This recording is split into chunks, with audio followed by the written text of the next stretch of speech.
So once mag-purchase ka po, Bossing Albert, with bag na po yan ha. Makapal na rin po yung foam sa loob. So safe na safe po yung inyong circular. So and then, Bossing, once mag-purchase ka po, 1, 2, 3, 4, no? 4 po, Sir Albert, na blade ang matatanggap po ninyo, Sir Albert, no? And then, yung ating circular, regardless po ng single battery or dual battery, Sir Albert. Yan po, sir, no? Ito naman, Bossing, ito naman, Sir Albert, is brushless motor. Pwede po siyang gamitin sa kahoy, mapabakal, or tiles, no? Kasi mapapalitan po yung blade. 7 inches po yung kanyang blade, Bossing.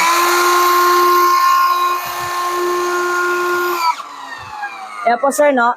Ganyan na po siya, Bossing, kalakas. And then, 7 inches po siya. With bag na po yan, Bossing. And still, 1 year warranty sa unit. And 6 months warranty sa battery.